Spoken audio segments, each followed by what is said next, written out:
এখানে আপনি যে পোস্টটা দেখতে পাচ্ছেন এটা ফটিকছড়ি গাউসিয়া হক কমিটির একজন ভাইয়ের।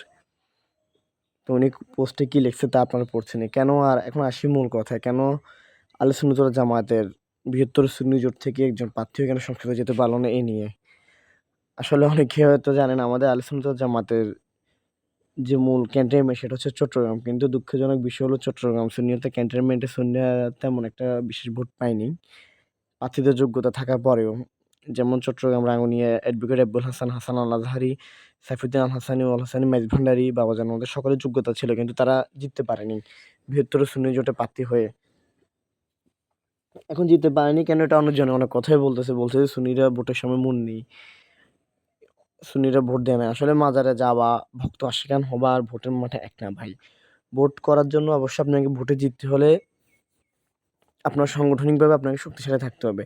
চট্টগ্রামে যে বৃহত্তর যে ৩টি সুন্নি জোট যারা দাঁড়িয়েছেন, ইসলামী front Bangladesh, Bangladesh supreme party. খবর নিয়ে দেখুন ওনাদের কয়টা দলের ৩টা বৃহত্তর দল একজোট হয়েছেন। কিন্তু কয়টা দলের ওয়ার্ড পর্যায়ে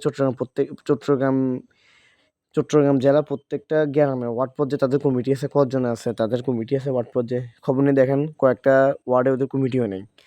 আর দ্বিতীয় কথা হচ্ছে যে চট্টগ্রাম শহরের ভিতরে সবথেকে বড় সংগঠন, ছাত্র সংগঠনের ভিতরে যার নাম আমরা সবথেকে বেশি শুনি সেটা হচ্ছে বাংলা ইসলামী ছাত্র সেনা। কিন্তু বাংলা ইসলামী ছাত্র সেনা এই নির্বাচনে তাদের কোনো ম্যাজিক দেখাতে পারল না। যেরকম ম্যাজিকটা আপনার ছাত্রদল দেখিয়েছে নির্বাচনী প্রচারণার ক্ষেত্রে, মাঠে প্রার্থীদের করার ক্ষেত্রে, কিন্তু আহলে সুন্নাত ওয়াল জামাতের যে ছাত্র সংগঠন আছে ইসলামী ছাত্র সেনা, তার থেকে তেমন কোনো কিছু আশা করা গেল না। আর দ্বিতীয় কথা হচ্ছে যে আপনি মুফতি গিয়াসউদ্দিন আল তাহিরি, হাসান আল আজহারি, অ্যাডভোকেট ইকবাল হোসেন চৌধুরী, ওনারা কয়েকদিন আপনি আচমকা নির্বাচন আসলে আপনি প্রার্থী হলেন। তার আগে আপনার রাজনীতির মাঠে আপনারা ছিলেন না। তো আচমকা আপনারা কিভাবে নির্বাচিত হবেন? শুধু কি আপনার মাহফিলে কয়েক লক্ষ লোক হলেই কি আপনি নির্বাচনে দাঁড়ালে আপনি জিতে যাবেন? অবশ্যই না ভাই।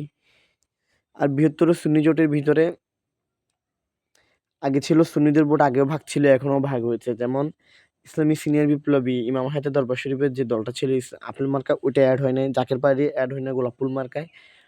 তারপর বাংলাদেশের আহলে সুন্নাত জামাতের তরফ থেকে একটাই প্রতিনিধি ছিল, সেটা ছিল বাংলাদেশ তরিকত ফেডারেশনে আওয়ামী লীগের সময় সৈয়দ মুজিবুল বাশার মাইজ ভান্ডারী। উনার দলটা পর্যন্ত অ্যাড হয় নাই বৃহত্তর সুন্নি জোটের ভিতরে, বা উনি নির্বাচনে যায়নি। তো যদি এবার এই বৃহত্তর যে ৩টি দল ছিল, এই ৩টি দলও যদি একজোট হতো আহলে সুন্নাত ওয়াল জামাতের ক্ষেত্রে, তাহলে হয়তো সুন্নিরা আর কিছু ভোট বেশি পেত। আর দ্বিতীয় কথা হচ্ছে আহলে সুন্নাত ওয়াল জামাত, অনেকজন বলতেছে সুন্নিদের এত পার্সেন্টেজ হারে ভোট কেমন কম হলো। দেখেন আহলে সুন্নাত ওয়াল জামাতের প্রার্থী দিয়েছে শুধুমাত্র ৭০টি আসনে, যেখানে বাংলাদেশের সংসদীয় আসন ৩০০টি। তো ৩০০টি আসনে পর্যন্ত আল বৃহত্তর সুন্নি জোট প্রার্থী দিতে পারে নাই। হয়তোবা তাদের প্রার্থী ছিল না, কিংবা তাদের ওইরকম নেতৃত্ব দেওয়ার মতো কোয়ালিটিফুল লোক ছিল না ওই সমস্ত আসনগুলোতে। কিন্তু তারপর একটা জিনিস ভালো লেগেছে যে আহলে সুন্নাত ওয়াল জামাত ৩০০ আসনে প্রার্থী না দিতে পারলো, ৭০টি আসনে প্রার্থী দিয়েছে, ওইখানে খুব ভালোভাবে লড়াই করেছেন। বিশেষ করে মাওলানা গিয়াসউদ্দিন তাহেরী হুজুরের আসনে, ফটিকছড়ি সাইফুদ্দিন মাইজ ভান্ডারীর আসনে, বাবাজান আসনে হাসান আল আজহারি, অ্যাডভোকেট ইকবাল হোসেন সহ অন্যান্য যতজনই দাঁড়িয়েছেন সবাই চেষ্টা করে গেছেন। জয়ী হয় না, আল্লাহ পাক কবুল করেন, এইজন্য তারা জয়ী হয় না। এমনকি কিছু প্রশাসনের রাজনীতির জন্য তারা হেরে গেছেন। কিন্তু হেরে যাবার থেকেও বড় কথাটা হচ্ছে যে আপনারা যে দাঁড়িয়েছেন, নির্বাচন করেছেন, এই এত হাজার যে ভোট পেয়েছেন, আমি এটার আশা করি নাই। কেননা আপনাদের আহলে সুন্নাত ওয়াল জামাতের রাজনৈতিক সংগঠনগুলোকে ভোটের সময় সক্রিয় দেখা গেছে, কিন্তু ভোটের আগে তাদেরকে কোনো ক্রমেই সক্রিয় দেখা গেল না। তো তারপরেও যতগুলো সংগঠন যারা নেতৃত্ব দিয়েছেন, যারা এখনো আছেন, তাদের প্রতি অনুরোধ থাকবে আপনারা, যেহেতু এমপি ভোট চলে গিয়েছে, সামনে মেম্বারি ভোট আসছে, চেয়ারম্যানের ভোট আসছে ইউনিয়ন পরিষদের, এবং মেয়রের ভোট আসছে, ওইগুলোর জন্য প্রস্তুতি নেন। অন্তত চট্টগ্রাম সুন্নিয়তে ক্যান্টনমেন্ট সুন্নিয়তে যাতে চট্টগ্রাম জেলার অন্তত ২০ থেকে ৫০ থেকে ১০০টা মেম্বার যাতে চট্টগ্রাম জেলার ভিতরে থাকে আহলে সুন্নাত ওয়াল জামাত থেকে, ওই জিনিসটা যাতে চট্টগ্রাম বৃহত্তর সুন্নি জোট যাতে এটা যাতে করতে পারে, আমি আশা রাখবো। আর দ্বিতীয় কথা হচ্ছে চট্টগ্রাম সিটি কর্পোরেশনের নির্বাচনও হবে, সিটি কর্পোরেশন নির্বাচনেও যাতে বৃহত্তর সুন্নি জোট থেকে প্রার্থী দাঁড়ায়। এমনকি ইসলামী ছাত্র সেনা বাহিনীর প্রতি অনুরোধ জানাবো, ভাই আপনারা আপনাদের সর্বোচ্চ শক্তি নিয়ে মাঠে নামবেন তখন মেয়র নির্বাচনের সময়। যাতে কেউ একজন সুন্নি ভোটারের গায়ে হাত দিতে না পারে, যেমনটা জাতীয় নির্বাচনের সময় দেখা গিয়েছে।